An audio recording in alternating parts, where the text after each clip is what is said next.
Medicine can do a power of good, but in the wrong hands, it can become a force for evil. It was incomprehensible. A rogue nurse turns the children's ward into a killing field.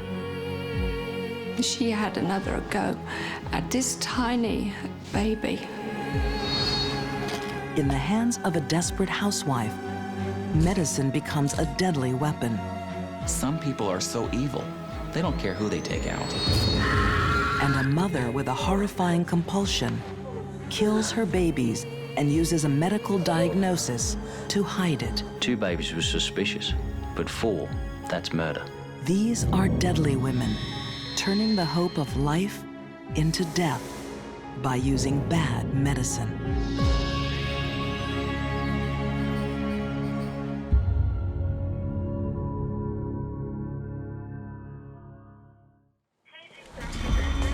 Sometimes bad medicine can flourish where it is least expected. When I graduated from medical school, I took the Hippocratic Oath. I swore to do no harm. It can hide in plain view. You don't expect a killer to be in the environment where nurturing is the nature of the business. As it did in England, in the Grantham Hospital Children's Ward in 1991. It was incomprehensible. Incomprehensible. 23-year-old nurse Beverly Allitt is a star on Ward 4. Parents want her to monitor their sick children because she seems to have a sixth sense for danger. She's always there when trouble strikes. Arrest! Code red! Code red! Arrest! I was a staff nurse working on the wards. Beverly came to work with us as an enrolled nurse to help us care for the children.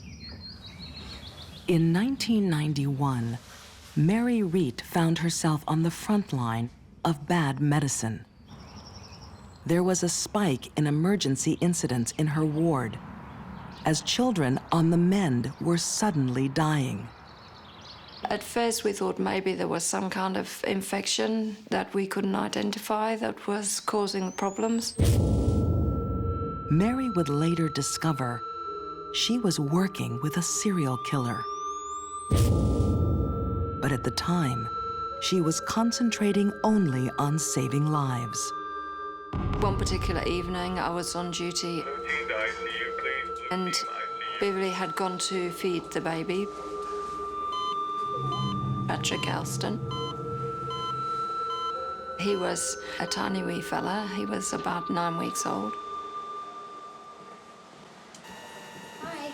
There's something wrong with Patrick. She called me to say that he had stopped breathing. Oh, he's arresting.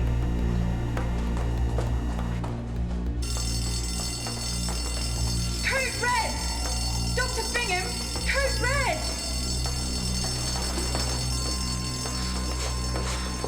Is Patrick here? Make sure it's 0.01 milligrams. Sure. We resuscitated him successfully. And he was making nice progress, doing really well, and was no cause for concern.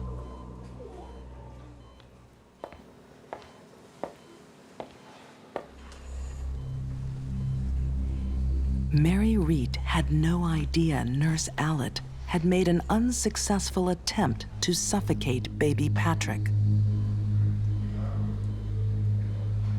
Later that evening, she strikes again.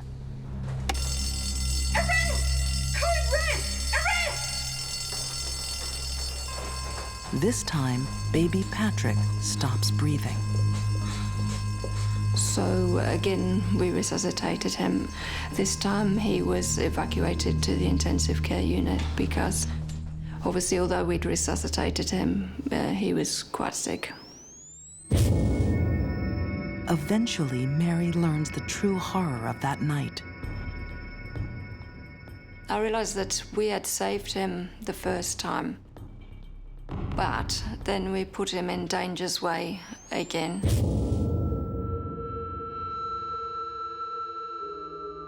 I still struggle with that.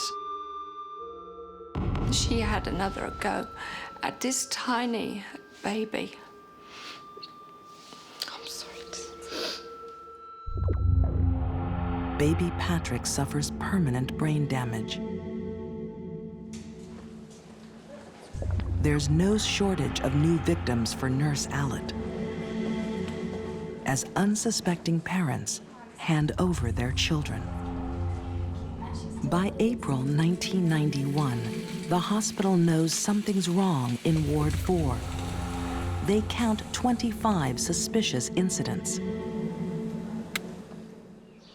Investigator Neil Jones is called in to look for unnatural causes. One incident he investigated still haunts him today. Becky Phillips was on the ward with diarrhoea. Nothing more serious for that, and she was due to go home. And before she went home, she was fed by Beverly Allitt. But food isn't the only thing Nurse Allitt administers to Becky. She injects her with insulin. When you have an insulin overdose, there's no sugar or fuel available for any of the cells in the body to use. And as a result, the body starts to shut down. First the brain, and then the heart, and then the rest of the body. Her parents, thinking Becky is well again, take her home. And when she got home, she became sweaty, clammy, irritable. They couldn't do anything with her. They rang for the ambulance. It was slow in coming. At 3 a.m., 5-month-old Becky dies in her parents' arms. Later, an autopsy will reveal the shocking truth. She had something like 9,300 millimoles of insulin within her body. And unfortunately, Becky had gone home, so they couldn't treat her, they couldn't give her sugar, and she died. It was unheard of for a nurse to do this. It wasn't thought of. Nobody thought that it was a possibility, and so we didn't look for it to be one of us. Becky has a twin sister, Katie. To avoid losing another child, the parents book Katie into Ward 4 as a precaution. They have no idea Beverly has killed one daughter and now has the other in her hands.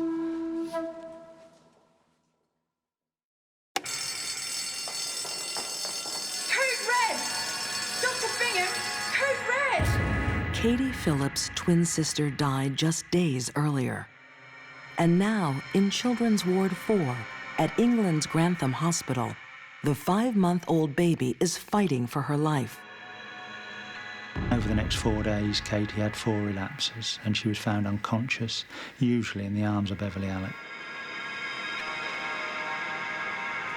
Nurse Beverly Allitt is the children's savior in Ward 4. Parents were asking for her to actually sit with our children because she was the one that was raising the alarm.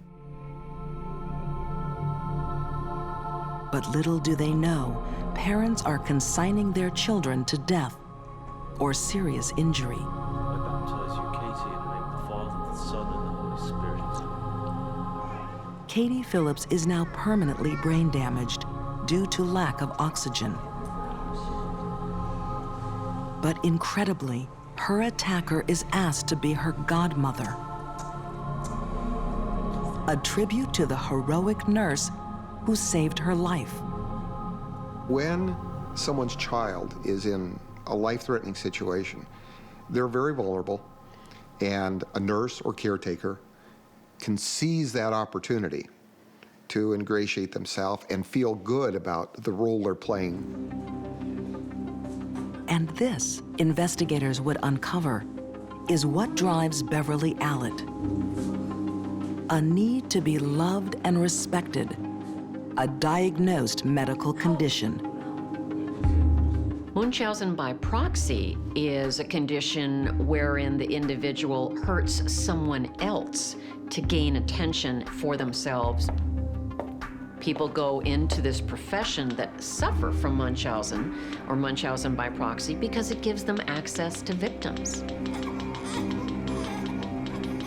And in England's Grantham Hospital Children's Ward, Beverly has easy access to helpless victims. She was almost frenetic about her attacks. There was no cooling off period. She would attack on the average of every other day that we know of. Probably more attacks than that. So this was a frenzy of attacking and killing, which is unusual for a female serial killer.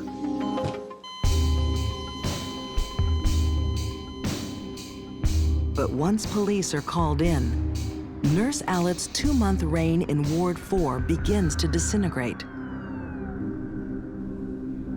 Even though she is held above suspicion by the staff and grateful parents, cold, hard forensics expose her bad medicine. Autopsies show lethal traces of insulin in victims. Some have potassium too, from unauthorized anesthetic shots. Other tiny bodies have fractured ribs and internal bruising from being squeezed or suffocated. Beverly was clever enough to put some thought and planning into how she was going to kill. She might use a particular drug on one child and a totally different method or drug on another. And there was one common link through every death or injury: Beverly's appearance as the apparent savior. I think now there was 21 or 23 nurses who were involved on the ward, and of all the cases, only Beverly Allitt was present. Beverly Allitt is charged with the murder of 4 children, the attempted murder of another 3, and inflicting grievous bodily harm on a further 6 children. Found guilty on May 28, 1993, she is sentenced to 13 concurrent terms of life imprisonment. What bothers me most when medical professionals use their privilege and misuse the trust that's placed in them to cause damage to others. It casts a pall over all of us. I suspect it's made parents more wary of us and more nervous about trusting us to look after their children. It says a lot about the inability of our medical system to really know their practitioners well enough. That's probably the scariest part of the story.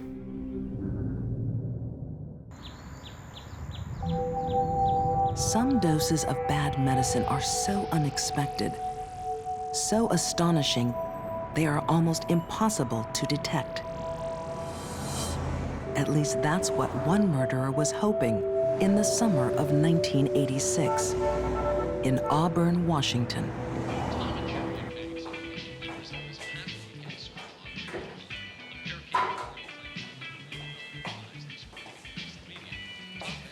40-year-old bank manager Sue Snow wakes herself with a morning ritual. 2 Excedrin painkillers. That morning, like every other morning, she took a couple of capsules.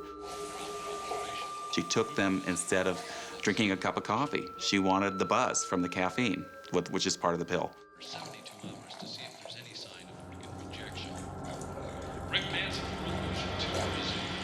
The next thing that happened, her daughter, Haley, heard a thump. In sports, the national Mom? Mom? She went into the bathroom and found her mother on the floor, Mom? unconscious. What's wrong? Are you okay? It looked like she might be dead. Mom? Dad, come! It appears that the headache capsules are to blame. Writer Greg Olson has chronicled the crimes of many deadly women. This possible poisoning is very close to home. It was a panic here. Everybody in the Seattle area was dumping their bottles in the toilet or throwing them in the garbage. Whatever was in the capsules was very potent. Sue Snow had died in the hospital a few hours after taking them. An autopsy report would soon show why. One of the medical examiners, an assistant, during the autopsy, she smelled bitter almonds. She smelled the scent. Only about 50% of the population can detect this. It's something that is inherited or not. But once detected, it is very unmistakable. And at that point, you would suspect cyanide poisoning. Someone had tampered with the capsules, adding lethal concentrations of cyanide. We were scared. We were thinking, you know, we could have this stuff in our house too. 6 days earlier, there was another suspicious death. What do you want? Bruce Nickel has a headache, so his wife Stella offers Excedrin. Cyanide is a rapidly acting, very potent poison. Basically, what happens is you can no longer use the oxygen that's bound to the hemoglobin molecule in your red blood cells. Your lungs would start to compensate by breathing more quickly. Your heart rate would be abnormal, and pretty soon you're going to have very profound damage to the lungs, the brain, and the heart. And death would follow. Bruce Nickel dies in the hospital just hours after taking the Excedrin capsules. After Sue Snow's death, authorities warned the public about Excedrin, recalling it from the shelves. They fear even more deaths. If we had held off even a day, then it's likely that someone else or multiple other people would have died from that. Detective Mike Dunbar was assigned the case that would bring him face to face with the coldest of killers. Back in those days, we didn't have a lot of protective devices on capsules and packaged medicines to keep them from being tampered with. Within days of the recall, police get the call they dread. Another possible victim, Stella's husband, Bruce. He had just seen the news report and that he had taken Excedrin capsules of the same lot number that we had publicized and wanted the county sheriff to come out to her house and check. The police came out to see Stella at her trailer, and she said, here's a bottle that he took. He took some capsules from this bottle, but just before he died. Stella hands over 2 bottles of the suspect painkillers. She said she'd bought at 2 different stores.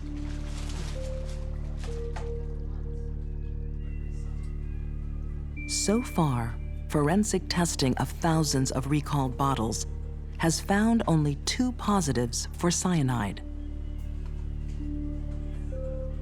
But then something extraordinary. Stella Nickel's bottles test positive, both of them.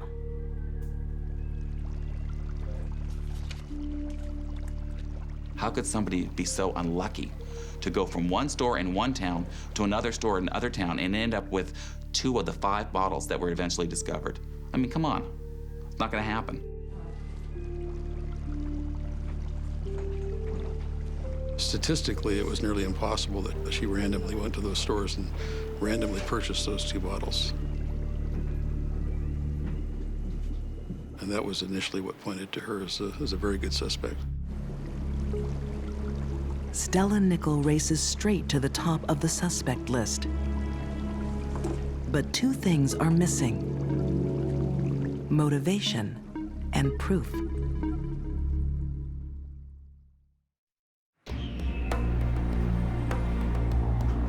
Auburn, Washington, 1986. Headache tablets have killed 2 victims in 1 week. Sue Snow and Bruce Nickel. Both are poisoned by tampered Excedrin capsules, laced with cyanide. A killer has randomly planted deadly pills in several stores. After after a national product recall of tens of thousands of bottles, police discover 5 are tainted with cyanide.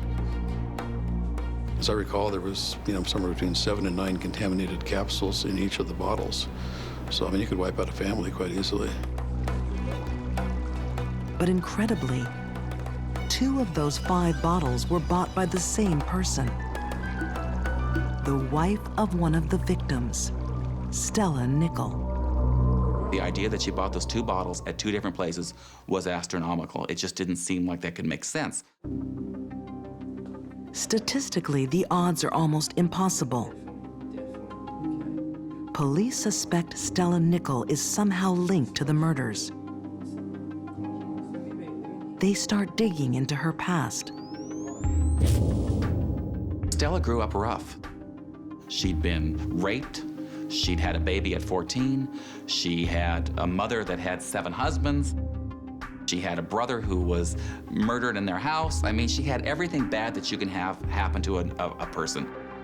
But a bad life alone doesn't make a murderer. And Stella has no connection to one of the victims, Sue Snow. The female predator who chooses strangers to kill is unusual. Generally speaking, when females kill in a serial fashion, they choose people that they know.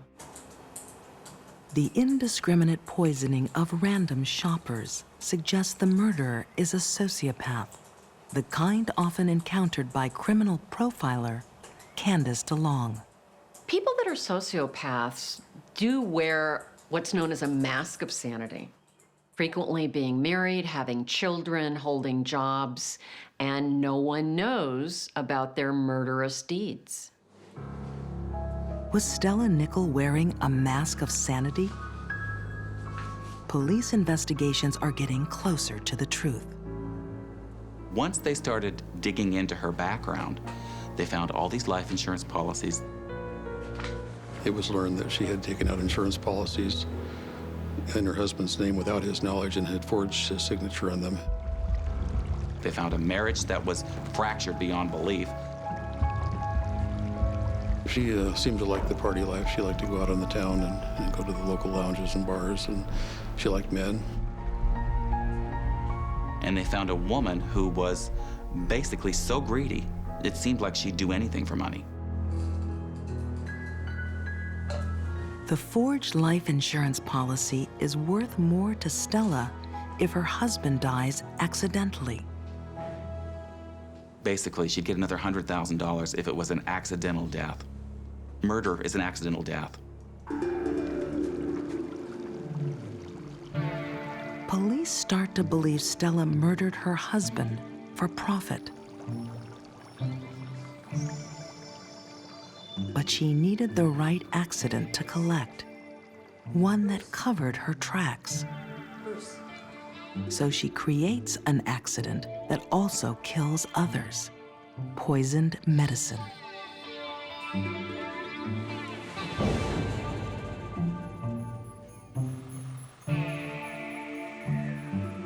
She just needed one. She needed one person to die so she could make that phone call. Her crime was well planned out, premeditated down to the last detail. Police believe Stella used Sue Snow's death to make sure she got her insurance payout. In her case, it appeared to be purely random. She just was an innocent victim who happened to buy a bottle of contaminated Excedrin capsules.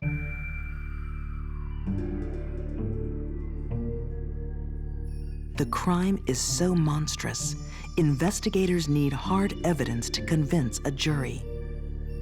But Stella left some clues. So the FBI went down to the library. They produced several books that Stella Nickel had checked out. And when they analyzed the pages on cyanide in 2 different encyclopedias, they found Stella Nickel's fingerprints all over them. And there is more evidence.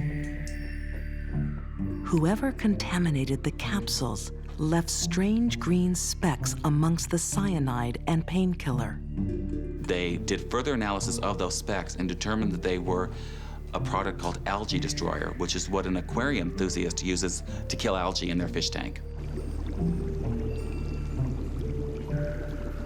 Investigators remember seeing an aquarium at Stella's house.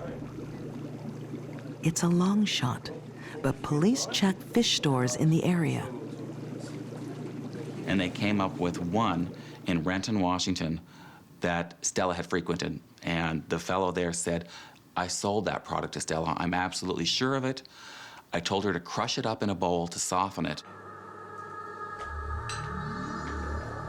Those traces of the algicide got into the cyanide by grinding the tablets up in the same container as the algicide. And that's how the 5 bottles were tied together. Thanks to great detective work, Stella's fish tank gives her away. Police are now sure they have their murderer. Stella was a classic copycat killer in that she was duplicating the method of killing that was used in one of the most notorious and highly publicized mass murders in the United States, that being the Tylenol murders in Chicago of 1982. Stella's scheme is coming undone. 5 months later, the insurance company isn't paying out. There's too much doubt about her husband's death. Do you intend to lie to me on this test today? No. Stella agrees to a polygraph to clear her name. She thought the only way for me to get those bucks is for me to take that polygraph and I can beat it. Stella fails the test, and things just get worse. Police pressure her 27-year-old daughter, Cindy. The FBI told her, if you cooperate with us, you'll get a chunk of that reward. It's a $250,000 reward. Cindy spills the beans. I just remember this conversation. She said, yeah, my mom and I talked about different ways of killing my dad. Despite pleading innocence, Stella Nichol is convicted and jailed for 90 years. The charges, an American first. 2 counts of murder by product tampering. For someone to go out and poison medicine in store shelves, for innocent people to come along and purchase and die to put additional money in her pocket, shows that she has no conscience in my mind. That's what's so compelling about this story, the idea that some people are so evil, so uncaring, so determined to get what they want, they don't care who they take out.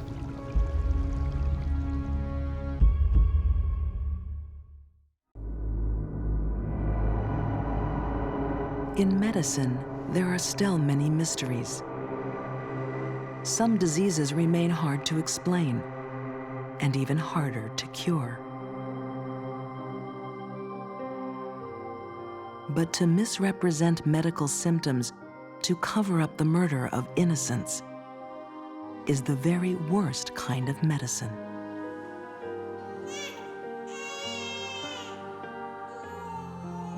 Kathleen Falbig and her husband, Craig, are about to endure a run of misfortune beyond tragedy. It starts one night in 1989 in their Newcastle home near Sydney, Australia.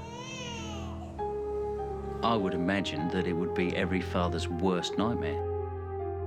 She was actually one of the worst people that could ever raise children. The Falbig's son is just 3 weeks old. He is their first child, the start of their family. But now Kathleen makes a terrible discovery. Their son is dead. Later, the diagnosis is sudden infant death syndrome, the mysterious affliction also known as SIDS. What we see is that these children really die as a result of asphyxia. They are simply not breathing. This happens when they're asleep. Forensic pathologist Dr. Janice Amatuzio knows the uncertainty surrounding SIDS. It's diagnosed only when all other causes have been ruled out. There's been numerous thoughts and nothing known for sure, but it's thought that it's a possibility that these children may simply stop breathing. Perhaps their breathing center may not be as well developed in their brain.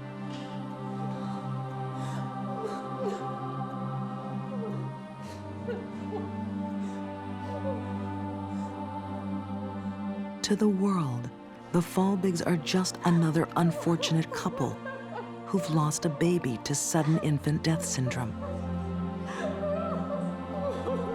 What no one knows, including grieving dad Craig, is that this won't be the last of the tragedy. Some women lose a child accidentally that truly dies in their crib by SIDS, and the mother of the child is afraid to ever go through that grief again, so she never has another child.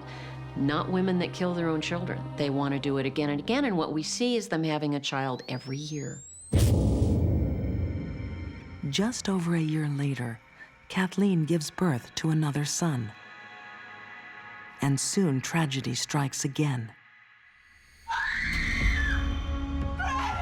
Just 4 months old, Kathleen's second baby seems to be asphyxiated. Again, it is Kathleen who discovers the problem. Craig desperately tries to resuscitate his son. Call an ambulance! This time, Craig's quick actions save his baby boy. Although the near asphyxiation will leave him blind and epileptic.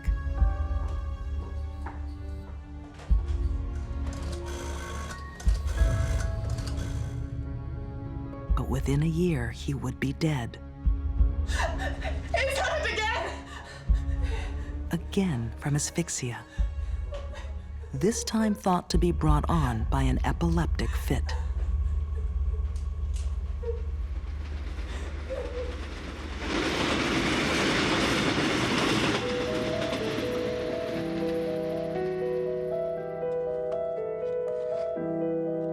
The Falbigs have lost 2 young sons in 2 years to breathing disorders.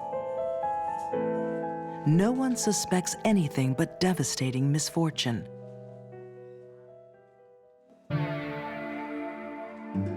But Kathleen knows the truth. She's been secretly confiding in her diaries. One of the most telling diaries of all came when she wrote, "My brain has too much happening, unstored and unrecalled memories just waiting. Heaven help the day they surface and I recall. That will be the day to lock me up and throw away the key." Journalist and author Matthew Benz has documented the life and crimes of Kathleen Falbig. He shows how Kathleen used bad medicine to conceal the murder of her own children. This series of crimes is particularly horrible because it involves the sacred bond between a mother and child. It's very hard to believe that that trust could be broken in such a way. Kathleen was killing her children and then using medical conditions to conceal her murders. And the Falbig family is in for more misfortune. Much more.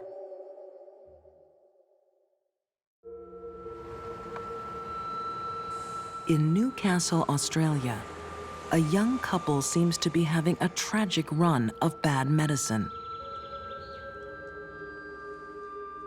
Both their baby sons have died of asphyxiation.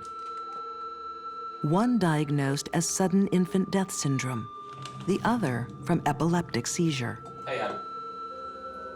You all right? But the truth is even more tragic. Their mother, Kathleen Falbig, is secretly killing them.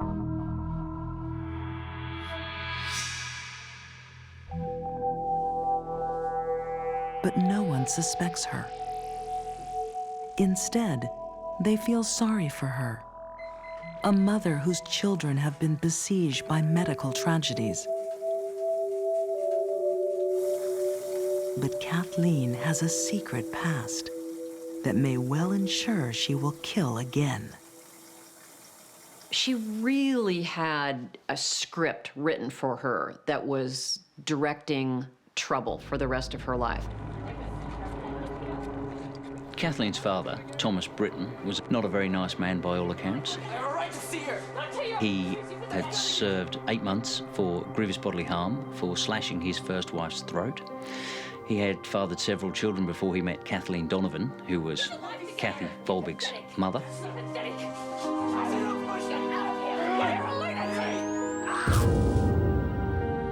Kathleen's father stabbed her mother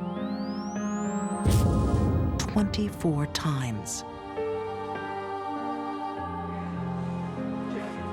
When he was through with the killing, an extraordinary thing happened. Sorry, darling. I had to do it. Kathleen's father apologized to his victim. He told a witness he'd stabbed his wife to stop her killing his daughter, Kathleen, just 18 months old at the time. She was then placed with an aunt and uncle, and it suggested that at this time she was severely sexually abused. I think that Kathleen was very affected by her first 3 years of life. Crown Prosecutor Mark Tedeschi, QC, would come to learn of Kathleen's terrible past. She had a personality disorder which originated during those very early years of her life. It was what they called an attachment disorder. Some people grow out of those circumstances and turn to the bottle or drugs or can become mad. Very few of them turn to violence. Kathleen did. I don't understand what you want. The Folbigs now have a third child, an 11-month-old daughter. Come on.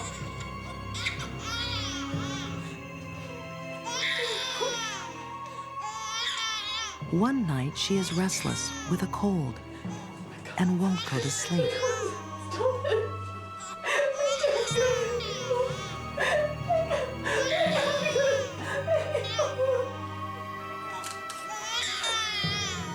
Something in Kathleen snaps.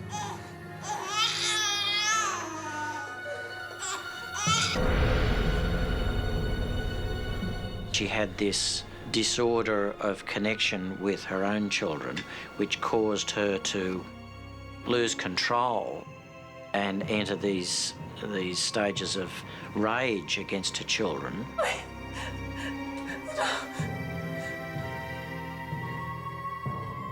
That resulted in their deaths. Another mysterious death is diagnosed as sudden infant death syndrome. Multiple SIDS cases should have raised doctors' suspicions. But the Folbigs have moved several times, and no one's connecting the dots. Not even the husband, Craig. When the SIDS diagnosis was developed in the 70s, it gave people like Kathleen an out. There are no distinctive pathological findings during a post-mortem where you have a SIDS death. So that makes it very difficult for pathologists and it makes it very difficult for investigators. Incredibly, there would be one more child and one more murder. Kathleen and Craig have a second daughter. It happened again. When she is 19 months old, Kathleen kills her. She reports it as another SIDS asphyxiation. But this time, authorities don't buy it. toddlers don't die in their cribs from SIDS death. SIDS is caused by a child suffocating. A toddler, if they are having trouble breathing, can simply turn themselves over very easily. The expert view was that to lose one baby was a tragedy. To lose 2 babies was suspicious, but 4, that's murder. For long-suffering husband Craig, the horrifying truth is slowly descending. And if he still has any doubts his wife had killed his children, the discovery of her diaries puts an end to it. Many of the diary extracts revealed her pent-up anger and her rage and her frustration with herself that once again she'd lost it with the children. His whole world must have been torn asunder. The woman who had borne him 4 children suddenly seemed as though perhaps she hadn't been taking the best care of them after all. Her diaries were really very tragic and very sad, because what they showed was that she had also suffered a terrible loss when her children died. I'm utterly convinced that within moments of her children dying, she regretted her actions and desperately wanted to try and revive them. I'm sorry.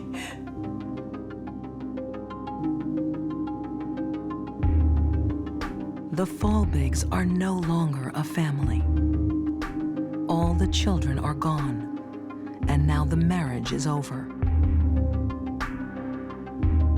Kathleen is charged with multiple murder.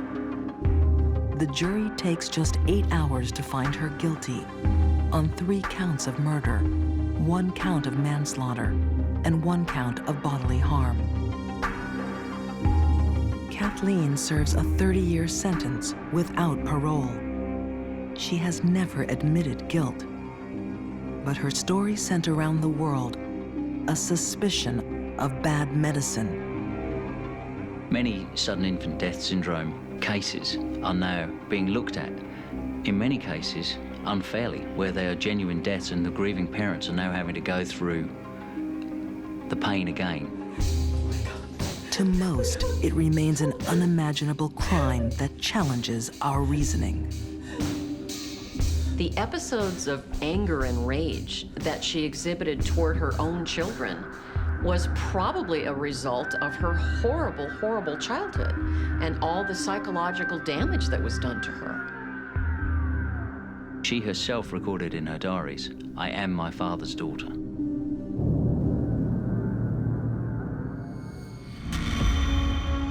For all of these deadly women, medicine became their cloak and their killer.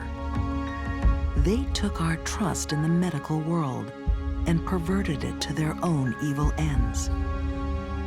Kathleen Falbig used sudden infant death syndrome to hide her killing spree. Stella Nickel turned pills meant to heal into instruments of death. And Beverly Allitt preyed on helpless babies while betraying parents' faith in nurses. We all rely on modern medicine to protect us and often save our lives. These deadly women exploited that trust with bad medicine.